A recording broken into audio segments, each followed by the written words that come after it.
Amen. Okay, so in my freedom as a Christian, I've replaced what I had planned, tonight's lecture on deism, for a whole nother thing. So we're going to have some fun tonight. Do you remember the 4 characteristics of a worldview we covered last week? Do you remember for a worldview to be functional, it has to be consistent, right? So you can't, like, two competing, like, opposite principles in a worldview. It's like, yeah, consistent, coherent. It has explanatory power. What is you guys know what coherent means? Like it goes all the way through. Consistent means that it may go all the way through, but it could be diametrically opposed. Those first two are pretty similar. And the third one was explanatory power. What does that mean? It has the power to explain reality. And then number 4 was evidential. So a worldview has to have some evidence, right? So if your worldview, as I mentioned last week, was the Lord of the Rings, yeah, it has consistency, has coherence, doesn't have much explanatory power, and it has 0 evidence for it, right? See what I'm saying? So you have to track with all 4. The part I was upset with myself that we did not get to last week was this one, was evidence, because this is typically what you're going to face the most in dealing with people who object to the Christian faith or have doubts or even like hatefully antithetical to the Christian faith, which is what it seems like that's on the rise. That there's, when you talk about Jesus, you talk about Christianity, there seems like there's wild-eyed anger, foaming at the mouth. I mean, have you guys experienced this? It's been kind of new to me. I mean, not new to me, but it seems like it's picking up a little bit more steam lately. And I don't know if I could pinpoint one reason why there's such a white-knuckled, grit-your-teeth hatred for Christianity. I mean, I think it's always been there. I mean, the Christian movement at its inception was a persecuted movement that was hated. Jesus says in Matthew 13, what? You will be hated by all because of me.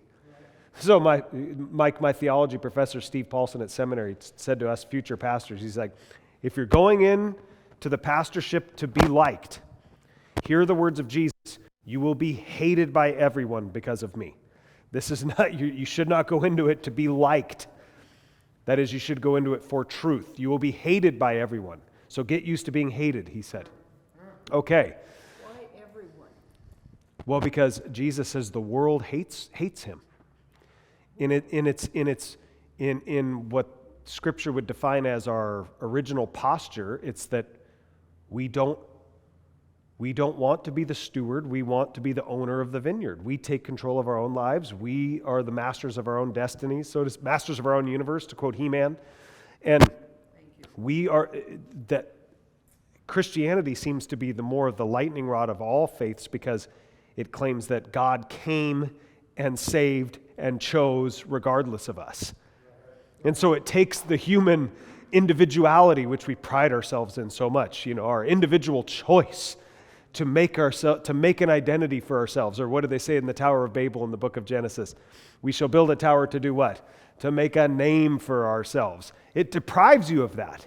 It's the ultimate cheat, right? It's the cheat to your own goals and ambitions. Yes? Yeah, I'll take a Colonel Jessup quote tonight. Colonel Nathan Jessup from A Few Good Men. You can't handle the truth. But what I wanted to get you guys is to, please. Dixie doesn't.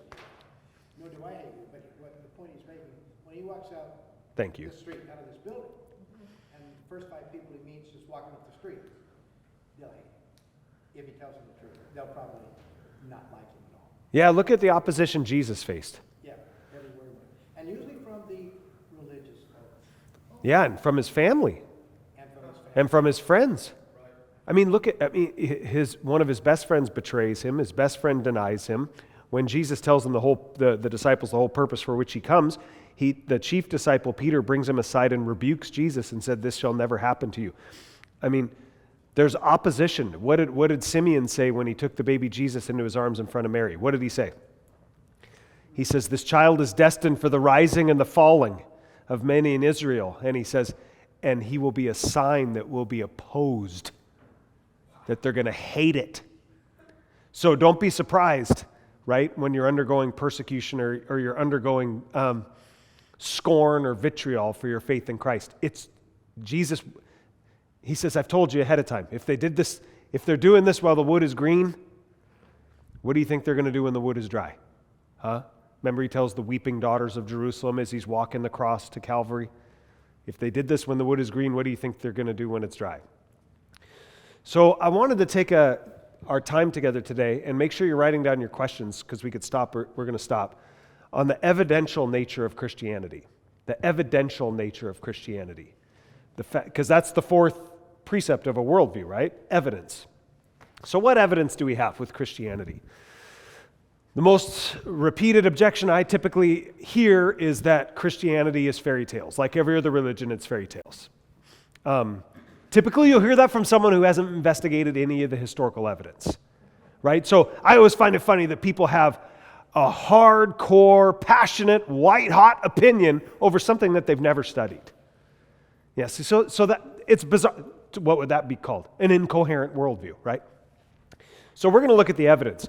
I'll be quick on this first portion because I want to get to the second portion, which I think you're going to enjoy and we're going to have some fun with. Because we're going to take a look at, you'll see when we get there. In the New Testament, you remember when you study history, history is not a hard science like biology or chemistry or physics, but it is a soft science. And there are certain principles that you utilize when you do history that you just don't willy-nilly dive in. There are principles and guidelines, like with any other science, that you utilize when you investigate history. History's hard to investigate. Why?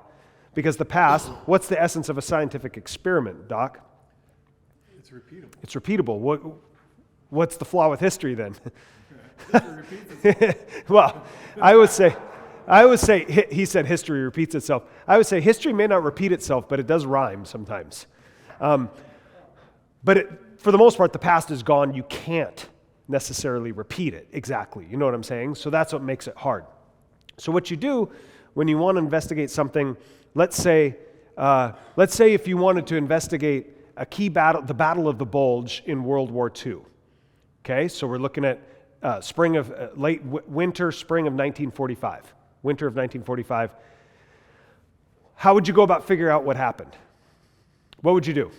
How would you start? You'd interview what kind of people? Eyewitnesses. Yeah, you'd look for people who were there, which we call eyewitnesses. And, okay, what kind of eyewitnesses? They're there. These are people who were there. That's verified, which is good. But you want to have eyewitnesses who are telling you their memory, typically when? When in their life? Probably you guys as early as possible. I mean, you could have a 95-year-old guy recounting World War II, and he's an eyewitness. He was there, but it's probably not as good as if you're hearing it from him when he just returned and he's 25. Right. You see what I'm saying? Right. Or even while you have memoirs that you have diaries and documents that are written while the battle was occurring even. So now you're really cooking with good heat, with oil at that point. So these are the two E's I like to say. You look in history, you look for two E's. You look for early, and you look for eyewitnesses. Now, here's the problem. We still have people that are alive, very few, that fought in World War II. Right. Okay. What about if you wanted to study the life of Abraham Lincoln? No, we don't have anyone alive anymore. Okay, so that's a problem. But do we have eyewitness testimony? There's another question. Do we have eyewitness testimony? Oh, sure we do. Well, how do you access that? You access that through writing, through the graphes, as in the Greek, the writings. You have to look at what they wrote. And hopefully you want to get as much of this historiography, the study of history's writings. That's typically how you get back to something that we don't have access to through a living voice. So it's the same thing with ancient history. When you look at the New Testament or the life of Jesus or the crucifixion of Jesus, or like where I spend all my time in is the resurrection of Jesus, historically, what can we know for sure? That's a real good question. Because if you take away the resurrection, we're talking Christian biblical worldviews, right? Take away the resurrection, what do you got, Mike? Nothing. You have nothing. If we didn't have the feeding of the 5,000 in the Gospels, would you lose Christianity? You'd lose an aspect of illumination on the life of Jesus and his provision. You'd certainly lose that, which you wouldn't want, but you wouldn't lose Christianity. If you lost the testimony of John the Baptist, let's say, would you lose Christianity? No. Again, you'd miss a key component, or a component of the story which gives it a little bit more fullness to it, but you wouldn't lose Christianity. If you lost the denial of Peter, let's say that didn't happen, would you lose Christianity? No, you wouldn't. We could keep going like this. You get my point? If you lose the resurrection of Jesus, the bodily resurrection of Jesus, what happens? You lose all of Christianity. You lose the whole Bible. So, therefore, that seems like the place to go. That even people who don't believe in the authenticity of Christianity would say, yeah, if the resurrection happened, all of Christianity is true. And I would say yes. And I will caveat that, say if the resurrection didn't happen, none of Christianity is true. Okay, so that seems like, when I was in college, that seemed like the thing to look at. The thing to investigate. So if you go back to the resurrection of Jesus, this is what we're looking for, right? Okay. Well, you deal with some issues here. Because, and it's good for you to know this for when and I want you to, the stuff I'm giving you tonight, I want you to take it and use it yourself, because this is called an apologetic method to explain the evidence of the faith. When you have your four Gospels, scholars think that the first Gospel was Mark, written in 65, Luke, Matthew, 80 to 85, and the Gospel of John, 90 to 95. Okay, so at a minimum, we're plus 35 away from the event, right? 35 years away from the event. I think that, and most scholars think the Gospels are comprised of eyewitness testimony. We have that from the early church fathers, which is a generation after the original apostles. When you investigate their writings, specifically people like Clement and Papias and Justin Martyr, and you could also Ignatius of Antioch, Polycarp, you look at these figures and they'll give you a lot of detail around the lives of the apostles after the New Testament. Really kind of cool. And we do know from Papias that he says that Mark's gospel, Mark's writings, he was Peter's interpreter. So scholars think that Mark's gospel was comprised of Peter's preaching, so to speak. So you have a connection to eyewitness testimony. Luke even tells you what he's doing. Go read Luke chapter 1, the first couple of verses, and what does he say? Luke was not there, right? So you have Mark was not there, but he's interviewing someone who was there, who was there at every juncture. Okay, Luke was not there, but he tells you in the first chapter of his gospel, I interviewed eyewitnesses and servants of the word. Okay, and we know from history that from tradition that Luke was a traveling companion of the Apostle Paul. And a physician. John, the Gospel of John was an eyewitness attributed to John. And you even hear that the author of the Gospel of John, because remember, in the Gospels, it doesn't say, I'm John and I wrote this. Those are later ascriptions onto the Gospel accounts. You got to know that. Super important to know that. Because people say, well, how do you know it was John? He says, because it says the Gospel according to John, and then you look like a fool. Because that was ascribed later.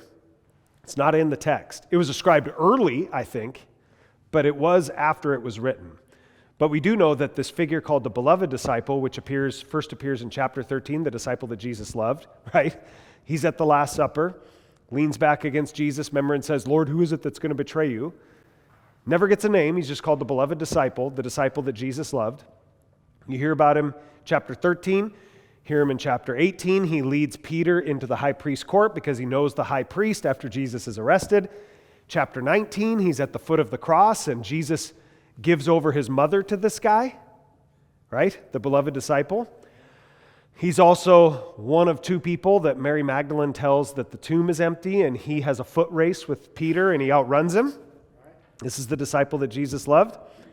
He's also in chapter 21 when they see the risen Christ and they're fishing, and Jesus is cooking breakfast. He's the one that identifies and goes, "It's the Lord," right? That's the beloved disciple. He's also the one that's walking behind Jesus and Peter, and Jesus tells Peter how he's going to die, basically. And Peter says, "Well, what about him?" The beloved disciple walking behind them. And Jesus says, "That's not for you to know." He says, "You follow me. If he's to remain alive until I come back again, what's that to you?" Jesus says. Then parenthetically, you hear at the end of chapter 21, I think probably the editors who were collating, putting together John's gospel, says, "This is the disciple who testified to these things and who has written them down." That's in John 21, who has written them down. So you're working with some sense of eyewitness testimony. It may be like interviewing a World War II vet now, but you're working with eyewitness testimony at some level there. And I think it goes back much earlier than the scholars attribute it. Matthew, most scholars think that it originates, or the tradition stems from Levi, the apostle Matthew, but a lot of scholars don't think that maybe the original disciple Matthew wrote it, and the reason they think that is because Matthew relies very heavily on Mark's account of Matthew's calling. So if it was his own calling, why would he need Mark? Why have to rely on Mark so heavily? You see what I'm saying? But they do think in some aspects it goes back to the Matthew who was the disciple. I think a lot of what happened was these disciples, Galilean fishermen or tax collectors, probably weren't highly literate in Greek, but when you read Matthew, Mark, Luke, and John, it's pretty good Greek. The literacy rate by Catherine Hetzer says was 7%. There's no reason why, if he was literate and wrote good Greek and I'm Matthew or I'm John, that I can't transcribe it or I can't dictate it to him like a secretary to write it down, which is probably, and we know that happened. How do we know that happened? Paul did it, for crying out loud. Tell him. No, tell Romans 16. Right. That was one of my, on my New Testament test I created. I didn't mean to throw a trick question in there, but I wrote, the question was, according to Romans 16, who wrote the book of Romans? Everybody. Paul. Paul didn't write the book of Romans. Tertius did. Tertius wrote it. Paul told him all about it, but Tertius wrote it. So it's a trick question. Because right at the end he says, "I, Tertius, the writer of this letter, send my greetings to you as well." So then you find So we know he dictated it. Right, you dictated it. Right. Which was common in amanuensis, as he mentioned. It wasn't uncommon for that to happen. Especially, Paul was obviously highly literate and a high scholar. Like even atheists don't doubt that. Anthony Flew even said, a notable atheist said, all you got to do is go read the book of Romans, and you could see he's a scholar of the first rate. He knows how to put together arguments. Yes? Were the four apostles younger than Jesus at age? Don't know. Tradition says that John was. It probably wouldn't have been uncommon to have guys who were probably in their 15, 16, 17 years old. That probably wouldn't have been uncommon. Papias claims that he had contact with these original disciples towards the end of the first century, that many were still alive. At the end, not many, but some were still alive at the end of the first century. St. Irenaeus was trained by Polycarp, and Polycarp was said to be a disciple of John.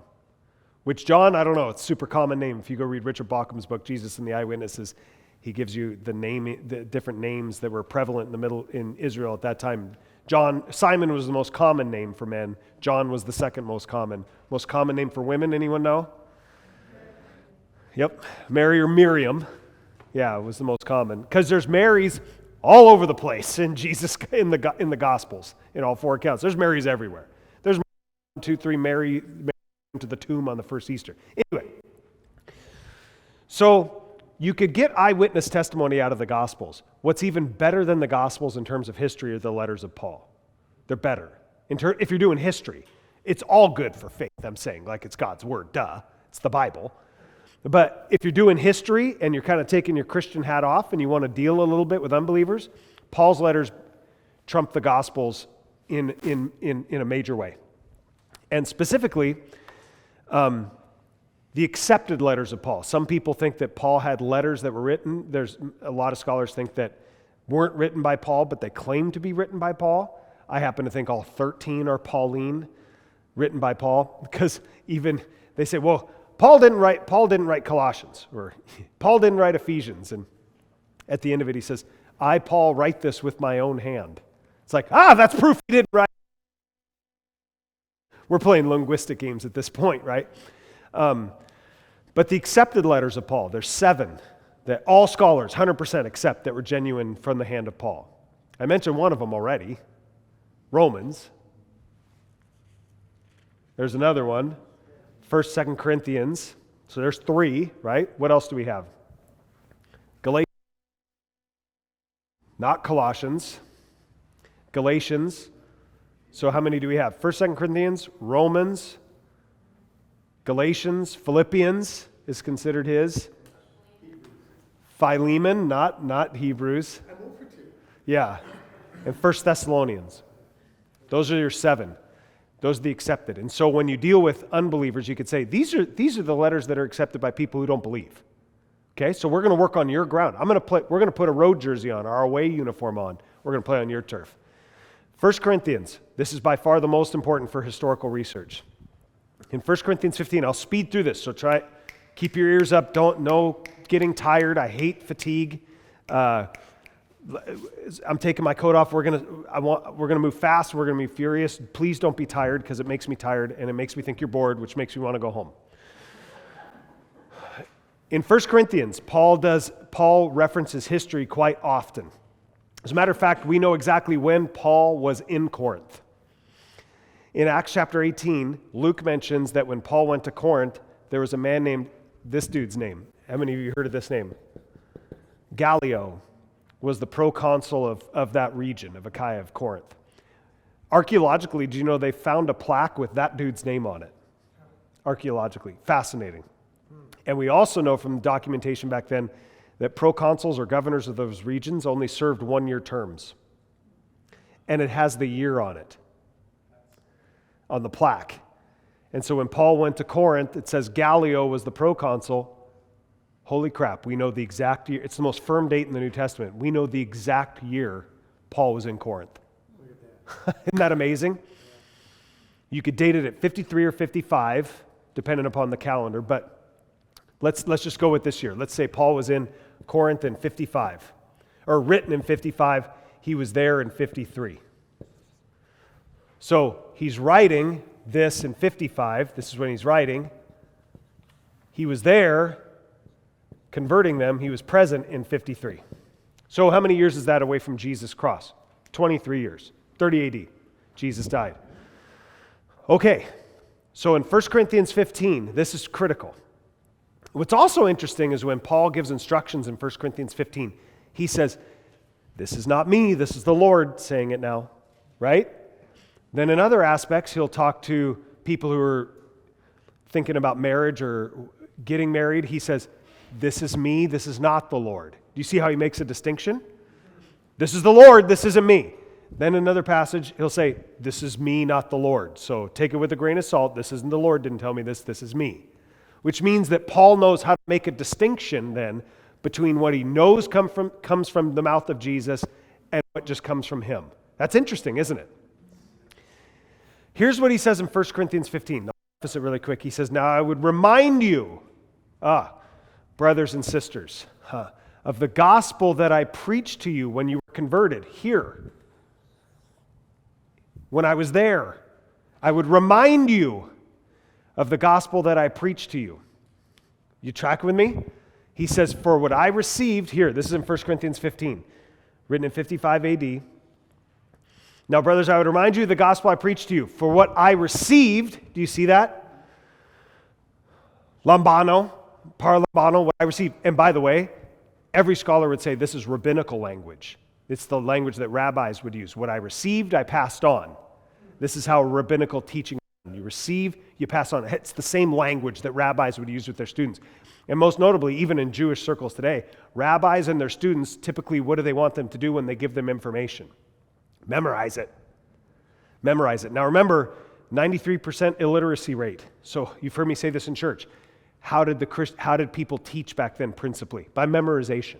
Since they can't read, they memorize. And they typically would memorize what? the key things. That's why he says, I would remind you of the gospel that I preached to you and handed on to you. What? He says, what's that word? That's that phrase right there. In other words, this is, there's nothing more important about Christianity than what I'm telling you right now. As of first importance. Well, what is that? He says, there it is, that Christ died for our sins according to the Scriptures. Do you see the word that there, you guys? That? Do you see it? Interact with me because I'm getting itchy. That's the Greek word, hoti, that. It's creedal language. What's a creed? We believe in one God, the Father Almighty, a statement of belief. This is what you would use in Greek. That. Paul's citing, and Paul is not quoting himself here. I mentioned this last week. He's quoting an early Christian creed, which James D.G. Dunn, who's by no means an evangelical, who passed away in 2019, of Durham University, says that goes back within weeks or months of 30 AD of the first Easter Sunday. So guys, back to our 2 E's. Considering, Elijah, the fact that the earliest reliable literature resources we have, or historical reliable documents we have for the life of Buddha is plus 900. Okay? And in every other religion. Best source we have for the life of Alexander the Great, Arian of Nicomedia, plus 300. Now, Alexander had biographers who were writing stuff while he was alive, which would be great. That would qualify. But you know what the problem is? We don't have them. We don't have it. This goes back to within weeks and months. So this is, if you're a historian, you would say, you found the pot of gold at the end of the rainbow here. Good as it gets. That's why I want you to, it'd be worth you memorizing 1 Corinthians 15, 3-5 in particular, but all of it, 3-8. Here's the creed. Christ died for our sins according to the Scriptures, that he was buried, that he was raised on the third day. Greek word agero, which means to stand up, right? And resurrection is the word anastasis, where we get the beautiful name Anastasia. It means resurrection. That he was raised on the third day, which they think was a slogan. See that on that prepositional phrase, on the third day?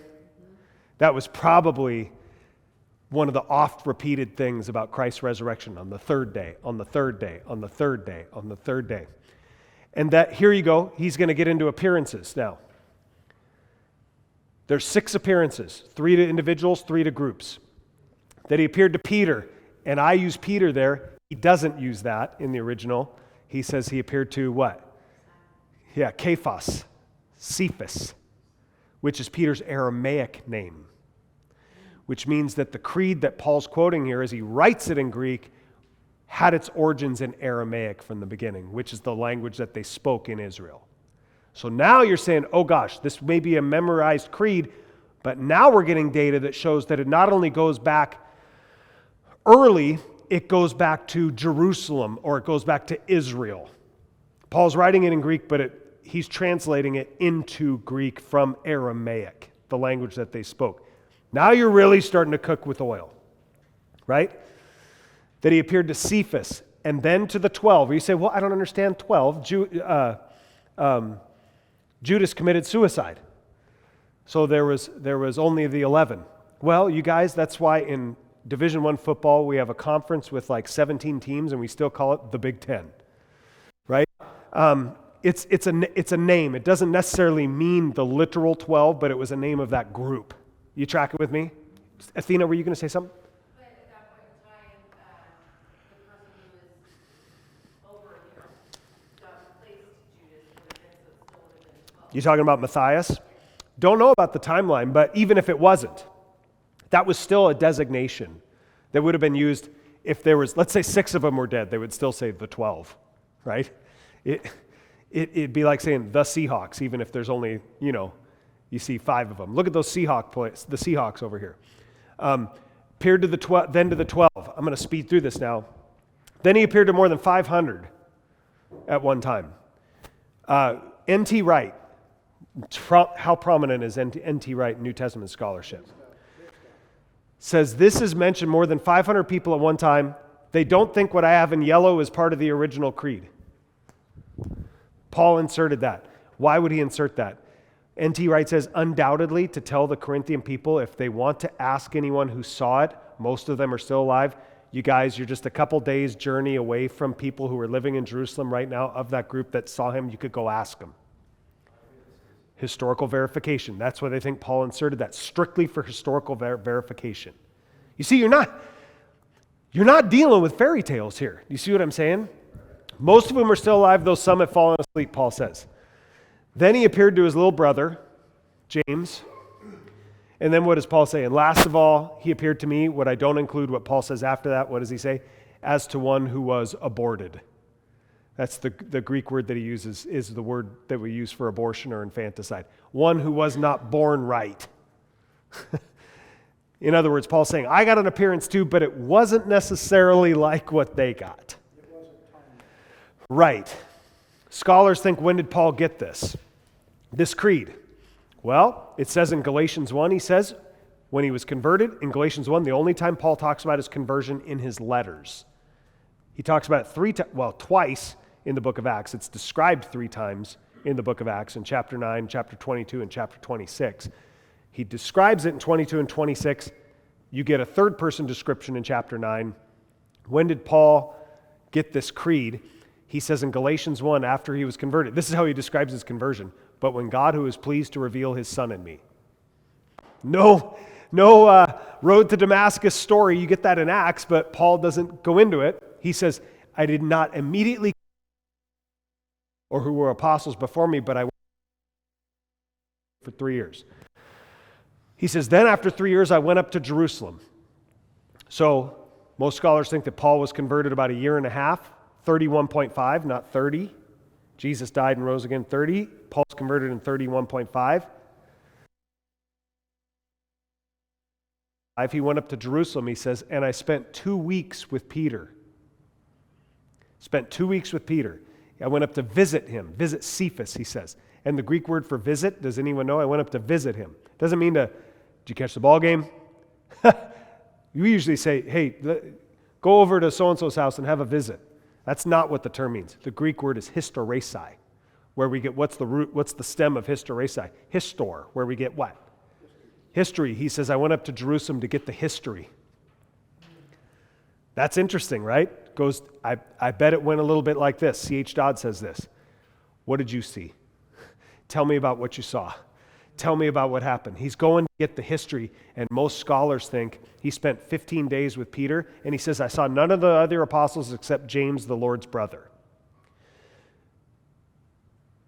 That's where they think he got 1 Corinthians 15, 3-6. Right there. So in 34.5 is where he received it. So that's why scholars say if Paul received it in 34.5, right? Because this would have been the core teaching of Christianity. He receives it. Look at my timeline now. If this is 30 AD here, if Paul received this 1 Corinthians 15, 3-5 in 34.5, it means it had to have been formulated before 34.5. You see? So when was it formulated? Creeds just don't pop up. It takes a little bit of time to gain structure, right? Especially when they're organic like this, at least somewhat organic. That's why Dunn says it probably goes back to 30.5, 31. I mean, you're dealing with material and literature that is just right on top of the event. And so when you look at history, you're saying, my goodness, yes, indeed, you get this. You get this better than modern day history in many aspects. And you certainly get what? You certainly get that. Yeah. I'm not even going with the Gospels. I'm just going with Paul's letters here. So you have early and you have eyewitness. You have that. This is a creed 6 months, 1 year, 3 years after the resurrection. This is what I said. This is evidence that the first Christians were 100% certain that they saw Jesus alive after his death. The resurrection was the core of all early Christian preaching. The resurrection created Christianity. The resurrection event of Jesus almost overwhelmed everything else about his life up till that point. His teaching was minor to them. Go read the book of Acts, you guys. Go read Paul's letters. How much of Jesus' teachings do you hear in Paul's letters? Virtually nothing, outside of instructions on the Lord's Supper or some other minor topics. You get nothing. You get cross and you get resurrection. It overwhelmed everything. The resurrection created Christianity. See what I'm saying? This is why people say, well, I like Jesus' teaching, I just don't like this stuff about him being God. That's the stupidest thing you could possibly say. Because this event overwhelmed, there is no teaching apart from that event. Teaching is secondary, to say the least. It's tertiary. Here's 7 facts about Jesus that we could glean from these 2 criteria. And by the way, skeptical scholars will tell you, you could use the Bible. That's fine. You could use the Bible. It's a historical source. You just can't say, I believe this because the Bible tells me so, right? So you want to go at it as a historical document, take your Christian hat off, right? Here's 7 facts that we could glean. How do we know Jesus died by crucifixion in AD 30? How do we know that? It's attested to by about over 15 different sources within 100 years of Jesus' life. To give you an idea of how good that is, 15 independent sources. To give you an idea of how good that is, we have about 8 independent sources for the life of Julius Caesar, or for the life of Tiberius Caesar, who was on the throne when Jesus was crucified. We have double for Jesus what we have for the Roman emperor. That's insane, isn't it? And who else testifies to the crucifixion of Jesus? First century, Josephus, not a believer, testifies to it. Who else? Pliny the Younger testifies to it. Suetonius, Tacitus, these are all non-believers. See what I'm saying? So that's how you know for certain. John Dominic Crossan, Jesus seminar scholar, friend of old Mike Adams' teacher, Burton Mack, says that Jesus' crucifixion is one of the most certain facts in the history of the ancient world, and he doesn't believe in the resurrection. This is called enemy attestation. They don't believe in Christianity, so when they concede something, they concede it for a reason. Fact number 2, the disciples of Jesus had post-mortem appearances that they believed were of the risen Jesus. Undeniable. Bart Ehrman calls himself an atheist, New Testament scholar.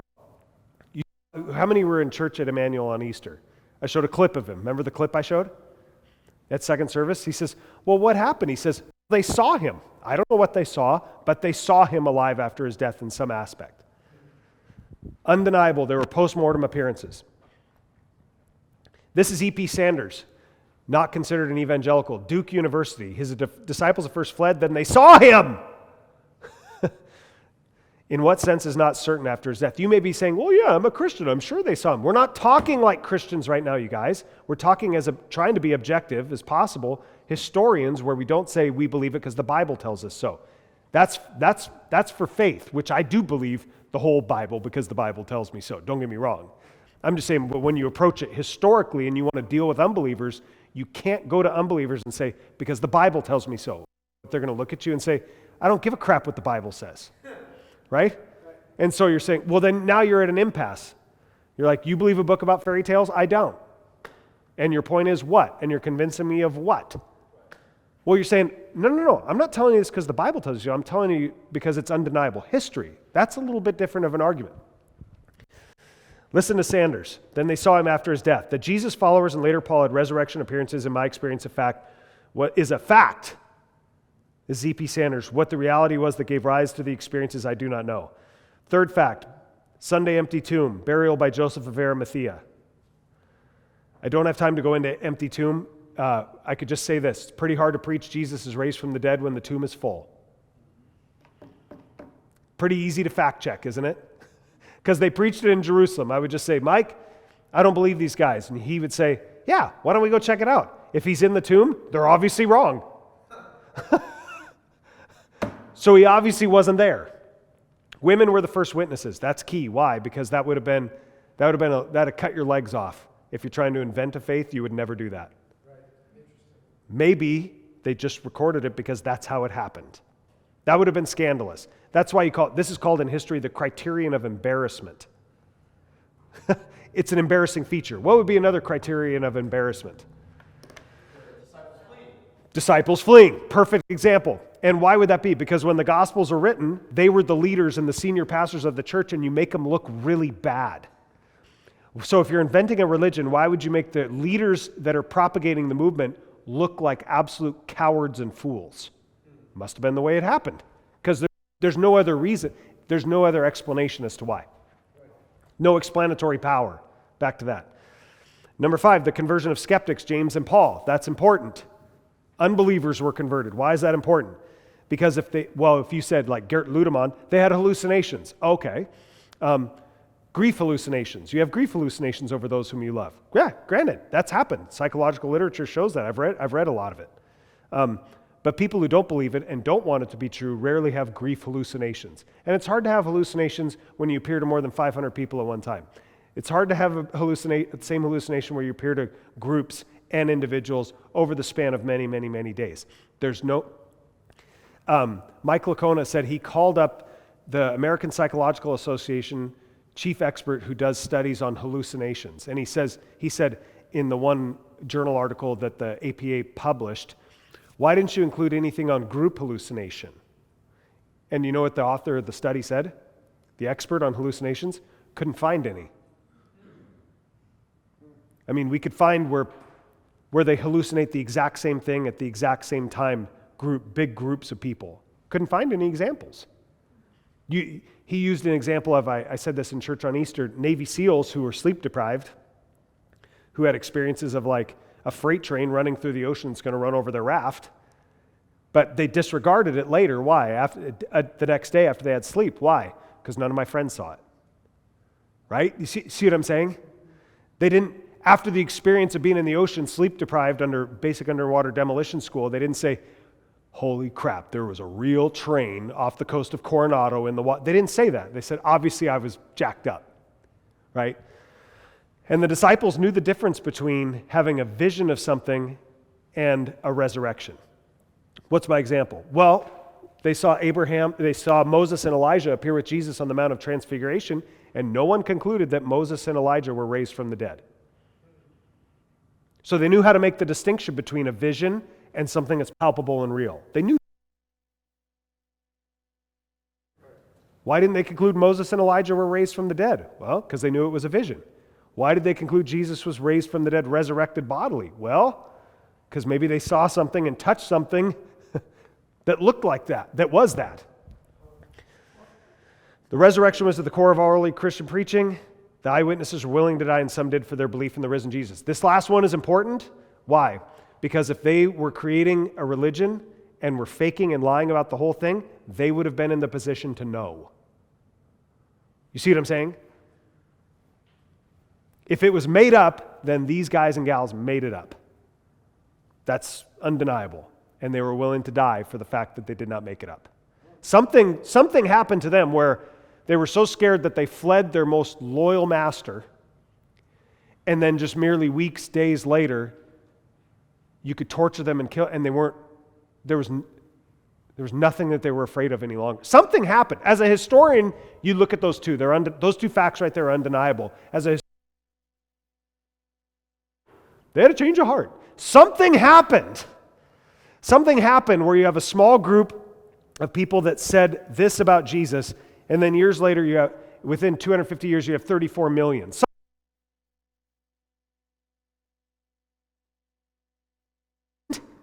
You have a huge crater in the desert in Arizona. Something hit it because it's really big. You can't just say, well, I think just, the ground just sort of started caving in on its own. Something happened. See what I'm saying? Can you do 6 again for a second? 6? Skeptics. And Bruce had a question. Yes, let me. Revelations and visiting Israel in 1985 was they do not know where Christ was crucified. They do not know where he was buried. Such a earth-shaking event. Why don't they sell tickets to see it? Well, because no one expected resurrection. No one. That's why they ran away, because they saw his crucifixion as a defeat. How do we know where Jesus was buried? I've studied Jewish burial practices. You could get a lot of information from that from Josephus, who wasn't a Christian, who chronicled Jewish burial practices prior to AD 70, which was the Roman-Jewish war. And he details how the Romans were very careful to let the Jews bury, even criminals, bury their dead in an honorable way, because they didn't want to hit the hornet's nest and stir up anything. After the AD 70 war, they didn't give a crap. They'd throw them, they're at war. They'll throw them in pits. Then you're at war. Nothing to lose now. Humiliate them. But they were very, very, very careful with burial practices because the Jews freaked out about burial practices, as they do in the Middle East to this day. Still, Middle Eastern Arab, even in the Arab population. 5 was skeptics. What's that? 5 was skeptics. 6 was the resurrection was at the core of all early Christian preaching. How do I know that? 1 Corinthians 15, 3-8. It's as early could get. They're preaching resurrection. As of first importance, death, deity, resurrection, right from jump. Now let's get to the fun stuff. That's fun to me, but a lot of people don't think so. Wolfhard Pannenberg, the evidence for Jesus' resurrection is so strong that nobody would question it except for 2 things. It's a very unusual event, and second, if you believe it happened, you have to change the way you live. Number 2 is the real reason why people don't want to look at the data. You have to change the way you live. Guys, it pays off to have a materialistic worldview. It pays off when a secular materialistic worldview. You don't have to change your life. You could have sex with whoever you want. You could live however you want. You don't have some big divine brother looking over your shoulder constantly and making you feel guilty. You take the bricks out of the briefcase. Ha! That's why you don't want it to happen. Look at this. Pincus Lapide, Orthodox Jewish New Testament scholar, one of like 5 in the world. He's a Jew. I accept the resurrection of Easter Sunday not as an invention of the community of disciples, but as a historical event. That's how solid this data is. Here, let me skip past this. This is J.P. Moreland. What I want to get to now is this, with our remaining time. I'll be quick. This is the Shroud of Turin. How many of you heard of the Shroud of Turin? You're welcome, Susan. Shroud of Turin. It's a burial cloth. It's a linen burial cloth that has this sort of wispy image, as you could tell, of a crucified man on it. You could see, you could kind of see the features here. There's the face, there's the abdomen, arms, blood flow right here, legs, there's the back. This cloth has been around. You could chronicle it. There was a carbon-14 testing that was done in 1988 that has been largely debunked, which dates it back to 1250. And the reason they know that even the people who conducted the test have now sort of rescinded on their conclusion. I don't want to get into the carbon-14. Just know that it's been debunked by the vast, vast, vast majority of people who have worked shroud experts. They've seen. Well, I'll get to it in a second. Why they think that. There's a picture that's straight on. You could look at this, you guys. There's blood on the shroud. They've tested the blood. It is real blood. The blood seeps all the way through the cloth. They've tested the blood. It's type AB, which is the blood for the universal recipient. O positive is the universal donor. AB is the universal recipient. It is real blood. The blood seeps all the way through the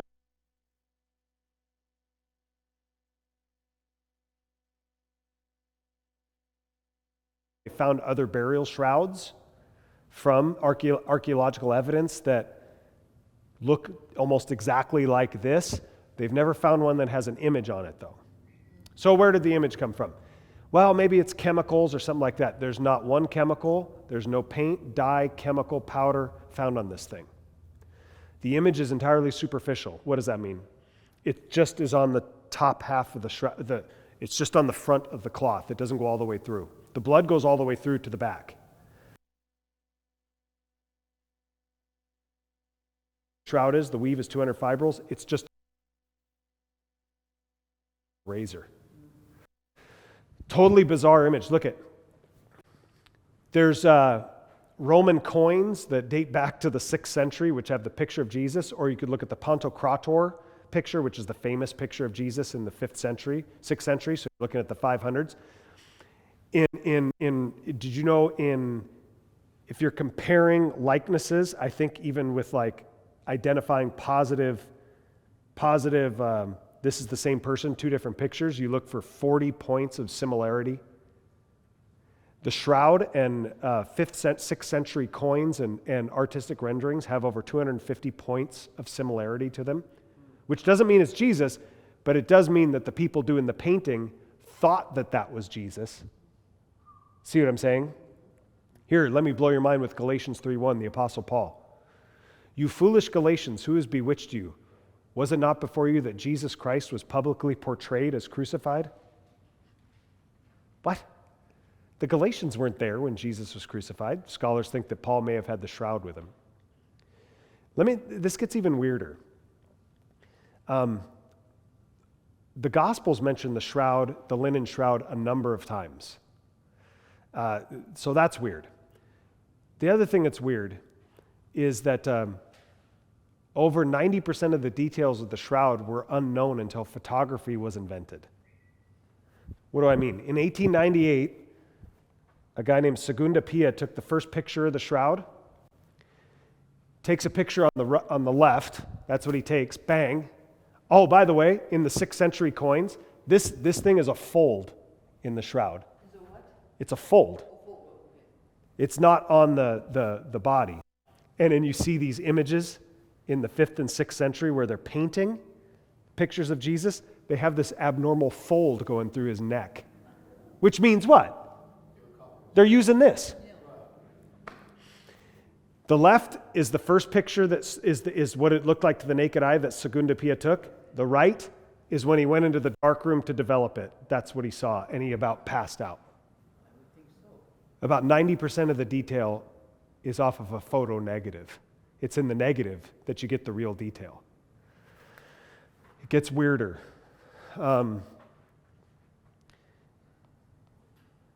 Let me share this with you before we go. Hold on. That's the full image here of the front. You can see the front on the right, the back on the left. If you notice with the shroud, the man in the shroud, you could tell there's over 230 whipping marks upon the man's body. He's battered about the head. You could tell. There's blood marks all over his head. The only place where he's not whipped is in his right forearm and I think on the bottom of his feet. They've taken pollen off the shroud, and the pollen that they found is only indigenous in areas around Jerusalem in the spring. This is all undisputed stuff that I'm telling you. Like, no one's, come on, Dan. This is all undisputed. There's limestone on the bottom of the man's feet that's found in the concrete that was used in ancient Jerusalem. So you're trying to say if this is a forgery, the guy who forged it went to Jerusalem, collected microscopic pieces of limestone, put it on the man's feet. I mean, you see what I'm saying? This is really weird. Also, it's an X-ray image. You could see into the man's body. You could see the hands and the bones in his hands. You could see his teeth. There was a dentist who was at North Carolina Duke Dental School who said, those are better X-rays than I get in my office. You look at the man's back, you could see, Russ, look, you could see his spine. They could tell, medical pathologists have told that the man in the shroud, his body's in a state of rigor mortis. They could tell that. They could tell that he was beaten. This is like CSI stuff, right? He was beaten by two men, scourged by two men, one of whom was left-handed. They could tell by the angle of the cuts because they found archaeologically. They take the flagrams and they match perfectly into the image on the shroud. The cut marks match perfectly. And they could tell by the angles that one was left-handed and one was taller than the other. The man's right eye look at his right cheek. Russ, look at that. You could tell that there's a severe abrasion on the man's right cheek, and his right eye has been swollen shut. He's cut through the lip of his beard, and there's blood through the beard. There's a puncture wound, I think between his fourth rib. You could see that, unlike medieval depictions of Jesus, where are the crucifixion wounds? Guys, can you see them? Right there in the wrist. Medical pathologist, hematologist, I was telling Russ, Dr. Holtz before this, that blood experts are able to tell that this man's blood was it's bleeding in such a way that it shows that he was in an upright position when he was bleeding. You can't see it here, but there's a nail wound through the feet as well. Like I said, over 230 marks. There's a heavy abrasion on the back of the man's neck. His right shoulder has been dislocated. This man has been beat to a living pulp. Now, if you want to study crucifixion, I would always say, if you want to study how crucifixion actually happened, you'd say, whoa, let's go to the Gospels. Don't go to the Gospels. Jesus was crucified in a very unusual way. What do I mean by that? Well, most crucifixion victims did not have some sort of thorny apparatus that was put on top of their head. Most of them were not punctured in the side. That didn't happen. Remember what happened to the two thieves next to Jesus? They broke their legs in order to kill him quickly. They could tell, what is it called, Russ? The pericardium, that the blood coming from the man's right side. The hematologist said it was a puncture of the pericardium, where you separation of blood and serum, right? So he was probably had a pericardial effusion. In other words, fluid seeped into the pericardium from the heart, basically. Kind of like your heart's crying, I guess. You get fluid between the heart, the body of the heart, and the pericardium which surrounds the heart. Okay. So check it out on the back here, on his back legs here, guys. You could see the whipping wounds all over the calves. Mel Gibson's movie, he based the whole crucifixion and scourging scene and his image of Jesus off the Shroud of Turin, which is why if you go watch The Passion of the Christ, the whole time Jesus is under trial, right, and on the cross, can't see his right eye swollen shut the whole time. Remember when they flash back to the Lord's Supper and his eyes open and he looks so like clean, and then it fast forward, his right eye swollen shut on the cross. I mean, this man is brutally beaten like no one's ever been beaten before. Typically, crucifixion victims were not scourged before the crucifixion. Typically, why not? You remember why Pilate had Jesus scourged? Yeah, maybe that would be enough to appease the bloodlust of the crowd, and that wasn't enough. So it also explains why probably Jesus died very rapidly. People would die from scourging itself. Like I said, his body's in a state of rigor mortis. Check this out. There's some more data I want to give you. They've done a life-size replica of the man in the shroud, like a sculpture. That's what he would have looked like. That's the image of that's the body of what it would have looked like. You could tell the left leg, you could tell it's bent, it's in a state of rigor mortis. Head is propped up like this. They would have used two cloths, one for the face, one for the body, the Shroud of Turin. The burial cloth of anyone in the ancient world would have been open at the feet and covered at the top like that. This is why we're doing evidence here, because this is interesting. I'm not saying it is Jesus. I'm just saying we don't have anything like it. It gets even weird. Archaeologist Shimon Gibson, who excavates for Israel Antiquities Authority, stated, in all of the approximately 1,000 tombs from the 1st century AD which have been excavated around Jerusalem, not one fragment of a shroud has been found until now. We really hit the jackpot. They've since his writing, they found other shrouds, at Masada in particular. There's the image of how crucifixion would have worked, not through the palm as every medieval painting depicted. It would have been through the bottom of the palm, and it would have been almost like a 45-degree angle, and then would have popped out the backside of the wrist right here. You died by asphyxiation primarily, which means you can't breathe, right? You suffocate to death? Man, they know how to kill people, these guys, which is why they broke the other guy's legs. Why would they break their legs? To kill him quick. Now your existence and your life is reduced to being able to do a pull-up. Okay, can't do a pull-up, you die. It'd be like being underwater when you're down here. You're underwater. You're at the bottom of a swimming pool.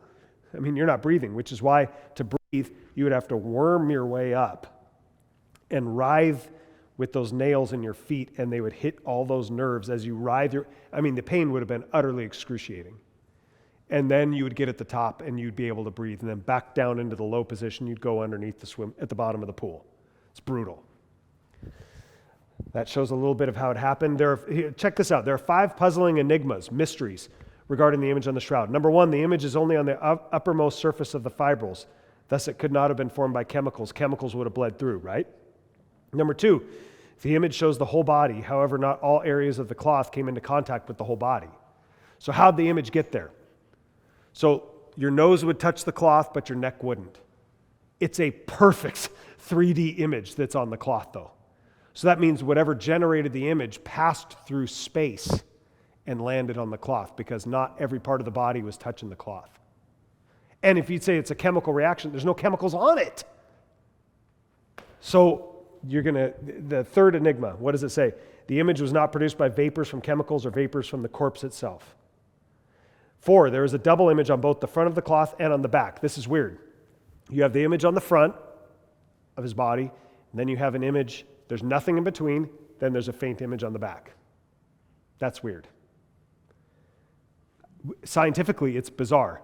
It's one researcher from MIT says, the shroud's a mystery. The physics, you get the physics, but it contradicts the chemistry. And then you get the chemistry, and then it contradicts the physics. It's like we don't know what to do with this doggone thing. But nonetheless, it's here. We have it, and it's the most studied artifact in the history of the world. Number 5, you could see inside the body like an X-ray. That's weird. Enigmas 4 and 5 fall into the realm of possible miracle. Enigma 4, the double image. The startling discovery of an image on both the front and the back of the cloth implies that the cloth collapsed into and through the body. This is postulated by Dr. John Jackson, theoretical physicist at the Air Force Academy. It's the prevailing theory that there was a burst of radiation from this man's body. Paolo de Lasario, an Italian researcher, was able to replicate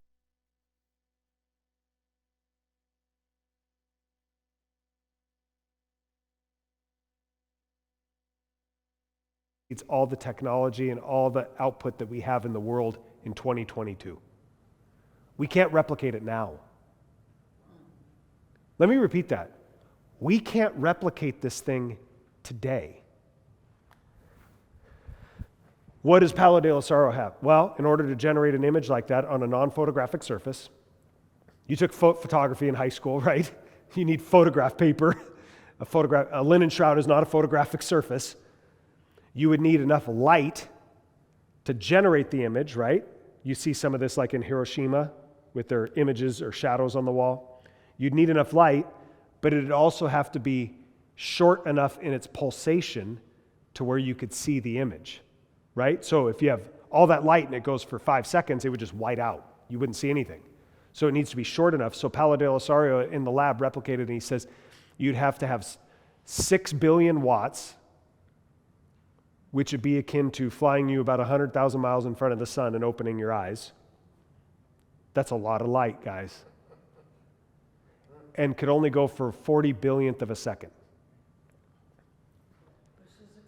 This is replicated in the laboratory by like 1/4 of a centimeter. That's all they could do. And that's how he did it. The cloth went through the body. Yes, that's the next point. So how could you see inside the man's body? The radiation, and you know what? All of these researchers from MIT and all over the world, you know what they say?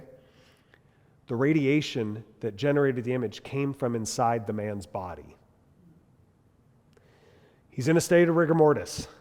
He's dead. Something is happening to this body. Something is happening.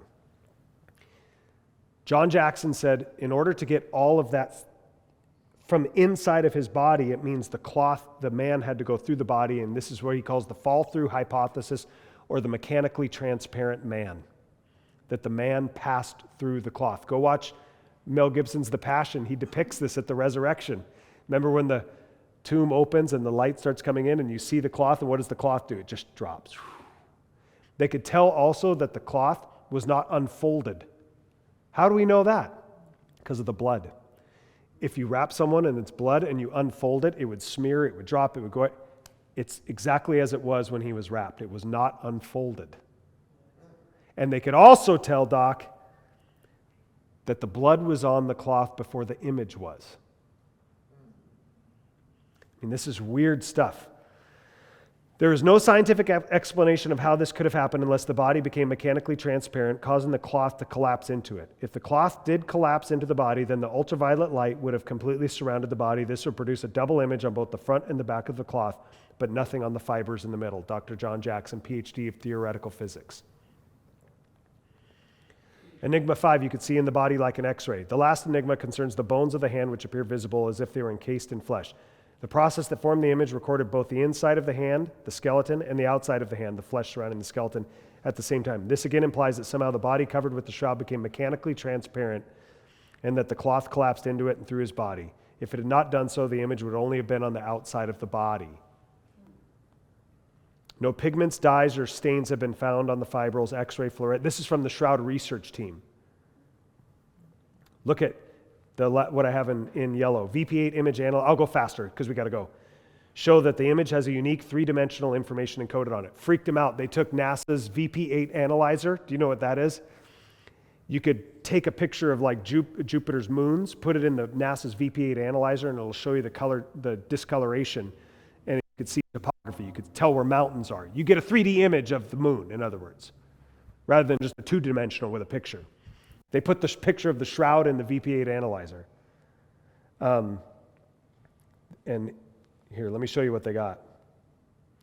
That's what came out. Perfect 3D image in NASA's VP8 analyzer. Face up at the top? Correct. That's what came out. The guys at the Air Force Academy, when they did this, put it in, the picture in the VP8 analyzer, looked at it and went, what is this thing? Let me finish up. For an adequate explanation for the image of the shroud, one must have an explanation which is scientifically sound from a physical, chemical, biological, and medical viewpoint. At present, this type of solution does not appear to be obtainable by the best efforts of the members of the Shroud team. Look at what I have in yellow. However, there are no chemical or physical methods known which can account for the totality of the image. They did a recent test on the shroud. They dated it back to the 1st century using a particular X-ray method. Thus, the answer to the question of how the image was produced or what produced the image remains now and has in the past a mystery. We can conclude, this is really cool. We can conclude for now that the shroud image is that of a real human form. This is the scientific conclusion today. It's a crucifixion of a real human form of a scourged, crucified man. It is not the product of an artist. The bloodstains are composed of hemoglobin and also give a positive test for serum albumin. The image is an ongoing mystery until further chemical studies are made, perhaps by this group of scientists or perhaps by some scientists in the future. The problem remains unsolved. There's an image, there's a close-up of the blood on the shroud. See that? That goes all the way through. Here's a picture of the image of the eye. See how it's just on the very focus? That's the man's eye. Currently, the known laws of physics cannot explain how a decomposing body can emit an intense burst of vacuum ultraviolet radiation. Furthermore, they cannot explain how such a body could become mechanically transparent and emit light from every three-dimensional point within the body. I'm not saying it is Jesus. I'm about 95% sure it is, though. Why the 5%? Because they're dealing in probabilities. Who knows? I'm just saying that if that is Jesus, you guys, that's the world's first selfie. Wouldn't it have been just like God in our scientifically skeptical age? If this is Jesus, guys, you have a picture of the resurrection. You have a photograph of the resurrection of Jesus Christ. And if you're looking at that like I am right now, and if that's authentic, which I don't know how decomposing bodies in a state of rigor mortis can produce ultraviolet vacuum radiation on the scale of 6 billion watts for 40 billionth of a second to generate an image on a non-photographic surface that we can't replicate today. If that's him, you're looking in the face of your Lord. You're looking into the face of the resurrection. And it makes sense. When you look at, remember when Jesus was raised, he'd appear behind locked doors and then he'd disappear. He's mechanically transparent. The body became mechanically transparent. That's not me, that's Dr. John Jackson from Matt Felici's son's alma mater, the Air Force Academy. Quick questions. Point is, guys, I want us to have that. The evidence on the shroud seems pretty convincing. The historical evidence that I gave you for the resurrection at the beginning is 10 times better than the evidence you have for the shroud. That's what's crazy. Yes? So if the carbon-14 dating has been repudiated, why don't we using modern? You're at the whim of the Catholic Church. They only show it every 10 years. They only bring it out every 10 years. I think they're getting ready in the next 5 years to do another study. Also, let me share this really quick. There's a headcloth that's in northern Spain called the sudarium, which just means headcloth in Greek, the sudarium of Oviedo. And there's no image on it, but you could tell that a face was in it, and you could see the blood stains. They've overlaid it on the Shroud of Turin, and it matches perfectly the blood stains. Like bang, bang, bang, bang, it lines up. Which you would have had multiple cloths. You would have had a headcloth to cover the face as you're taking it down off the cross, and also to keep the mouth shut, because when it doesn't look good. So it'd keep the mouth shut. Dick, hold on. Who had a question? Sue. It was the headcloth that I wanted to ask about too. Okay, so was it underneath the shroud or on top of the shroud? It obviously had been on the man's face because the blood wounds. Because, like I said, the man in the shroud was crucified in a way that's almost 100% consistent with what the Gospels depict, which would have been very unusual. Like I said, it's important to remember. This is vital to remember. Jesus was not crucified in a normal way. And for that to match up perfectly, and not only that, you go back to the history of art and you look at how they're obviously painting off of it, in the 6th century. It's bizarre. It goes, the first time the shroud is mentioned, it's called the cloth of Edessa, which is Turkey. Go look it up, the cloth of Edessa. Not to mention the pollen that they've extracted, the limestone that they've extracted. I mean, this thing is weird, guys. So you're saying they put a cloth around his head? The Gospels attest to that. The Gospels attest there was a headcloth too. Everyone likes this more than... I like the first presentation a lot better than the shroud presentation because the historical evidence is 10 times better. That's what I like the best. Everyone likes the shroud stuff. And I could see why. Yeah. On the carbon dating, what I read is that they didn't want to do it again because it takes too much of the material to be able to do the carbon dating. They also sampled, if I could go back, this might make a little more sense, you guys. Did you see the marks on the sides of the shroud? Those are burn marks. The shroud was in a fire. And they, interestingly enough, a number of the outside pieces were burned. The only part that wasn't burned was the image itself, which is weird. Here, take a look at, you can see the burn marks here. See the burn marks? What the nuns did is that they sewed in replacement cloth into the shroud where it had been burned. And that's where they took the sampling from the carbon-14 dating was on the sew-in. So in 1578, it moved from France to Turin, Italy, where it resides today. And the reason it moved was because, Matt, you'll like this. The reason the shroud moved from from Chambray, France, to Turin, Italy, is because there was an aging Roman Catholic cardinal, archbishop, high-ranking guy that wanted to see it, but he was too old to travel all the way there. So they met him midway between Rome and there, and that's Turin, Italy. And the name of this cardinal saint was Saint Robert Bellarmine. Where I coach football. Isn't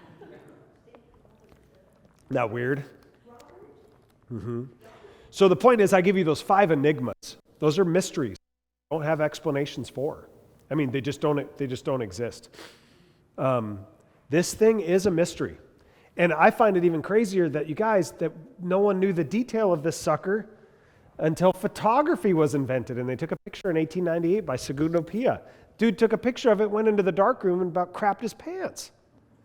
Couldn't believe what he saw. I mean, see, Russ, there it is. There you could see the teeth.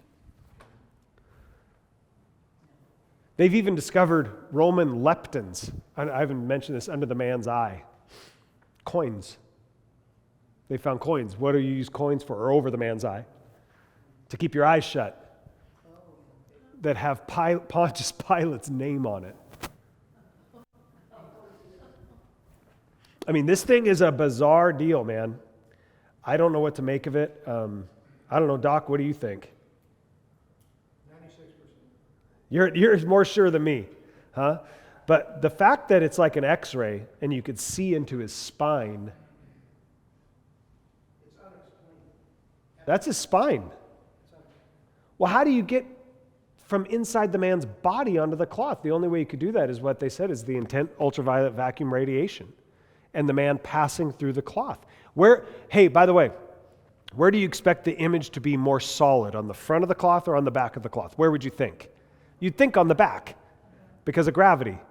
Perfectly symmetrical, perfectly the same on both sides. What we do know for sure, here, let's just operate what we do know for sure. A man was crucified almost in the exact same way Jesus was, and he was in this cloth, and we have no clue how the image got there. My opinion, and I think it's irrefutable to some level, is that when Jesus Christ rose from the dead, there was such an immense emission of ultraviolet vacuum light radiation that came from the man's dead body. That's a scientific conclusion, that whatever happened that generated the image came from inside the man, that came from the man's body. Father Spitzer, the PhD, says it was almost like some sort of degraded nuclear event that happened within the man's body. And he became mechanically transparent and passed through the cloth, leaving that in his hand. Well, you say, look at the man's hands. Why can't I see his thumbs too? You know, we've studied archaeologically how remember I said you're crucified through here and it comes out here? When you were crucified, do you know what would happen anatomically with your thumb? Yeah, that's exactly right. Your thumb yep, that's exactly right. And that's why you can't see the man's thumb. I mean, it goes with everything that we know archaeologically, scientifically, chemically, anatomically.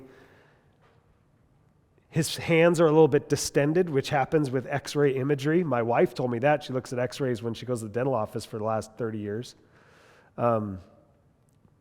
There's the face of the man. You can see the bruising, the contusions. Something's happened. The body's in a state of rigor mortis, and something's happening to the body. It's weird. Two things. One, it's amazing that one piece of cloth kind of gives more evidence towards Christ than everything out there for evolution. So, in my opinion. And then I can take out a question. Well,